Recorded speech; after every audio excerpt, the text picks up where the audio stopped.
Today we are going to discuss foreign policy of Pakistan. This is very important topic and every student is concerned about it as far as Pakistan's relations are concerned. As far as foreign policy of any country is concerned, basically there are determinants of foreign policy. What are the most important determinants? You know that every country is concerned about its security. And number two, the economic well-being of its people. With these two important parameters, Pakistan started framing its foreign policy options. You would agree from the very outset, Pakistan really started confronting many difficult situations, particularly with reference to India. With our birth, there was a birth of important issue that is known as Kashmir issue. You know, according to the British Partition plan, 562 princely states Rajas, they were given the power and authority either to remain independent as a sovereign state or to annex themselves with either of these two countries, Pakistan or India. Unfortunately, this option was very much against the basic spirit of democracy and the basic spirit on the basis of which partition of subcontinent took place. The basic spirit was that wherever the Muslims are in a majority, they will have to be grouped together to form Pakistan, and where Hindus are in majority, they have to be grouped together to form India. But as far as these princely states were concerned, this aspect was totally ignored. And you know that Kashmir, having Muslim majority, did not annex itself with Pakistan because the Raja was Hindu, and in the beginning he stated that he will remain sovereign, but subsequently he requested India to be part of India.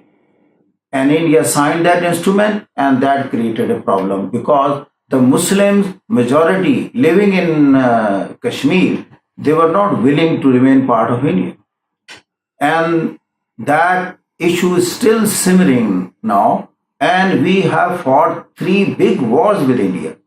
And immediately after independence in 1947, a war started in Kashmir. That was the basic thing which compelled the rulers of Pakistan to frame its policy, the foreign policy at that time. At that time, there were 2 big powers, Soviet Union on one side and United States on the other. And a Cold War was going on between these two. Since Pakistan was suffering from sense of insecurity vis-a-vis the India, which was 5-6 times larger than Pakistan, military-wise it was strong, economically it was strong, that sense of insecurity compelled us to join either of these 2 big powers. And incidentally, United States happened to be the most important and strongest power of the world at that time. Therefore, Pakistan opted to join with United States in this Cold War. And it was 1950 that Liaquat Ali Khan, he visited United States first time. And subsequently, during 50s, we entered 3 most important agreements with United States just to secure our national security and the economic well-being of the people. Because these agreements, CENTO, CETO and Mutual Defense Agreement, these brought a lot of military aid to Pakistan and economic aid as well. That was the reason we joined United States. But that also resulted in the enmity of USSR, Union of Soviet Socialist Republic. On the other hand, India didn't join either of these 2 countries. India preferred to remain a non-aligned state. And since it was a bigger country, economy-wise, therefore both these big powers wanted to establish good relations with India. And India enjoyed that situation and that position.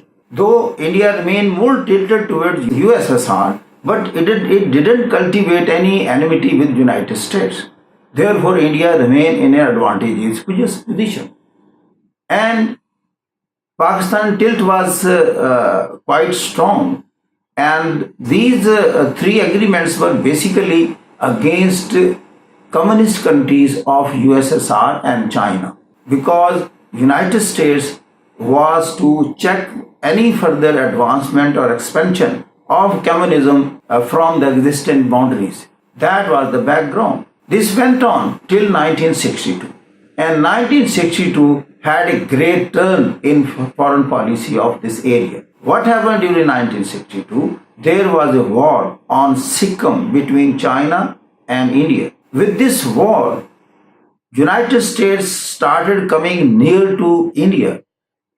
As you know, enemy of enemy is friend. In that context, they got together and United States started helping India against China. And Pakistan started moving near to China 62 onward.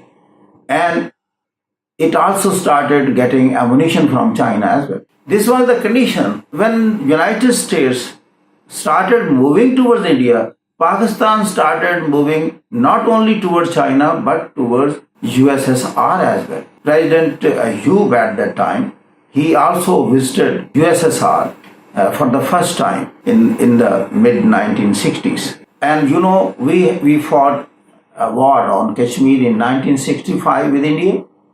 And during that war, an arms embargo was put against Pakistan by United States. Whereas Pakistan expected that, being an allied power with United States, Pakistan expected aid from United States, but this embargo told Pakistan that United States assistance will be coming towards Pakistan only if Pakistan is attacked by any communist power, not by India. Therefore, Pakistan felt that there is no use of these pacts as far as Indian aggression is concerned. Things went on, and during 1971 war with India once again, United States put an embargo against Pakistan, arms embargo. Ultimately, what happens? Then their kind of dissociation, Pakistan came out of these agreements with the United States, and there was a very cold, environment with reference to United States. It was 1974 when India, for the first time, it detonated nuclear device. That was another threat for Pakistan. And the then government of Pakistan decided to go for nuclear as well. At the time, it was known to these big powers, particularly United States, that all measures has to be taken not allowing Pakistan to become a nuclear power. They didn't object to India to that extent, but they were very much against Pakistan's capability of acquiring nuclear capability.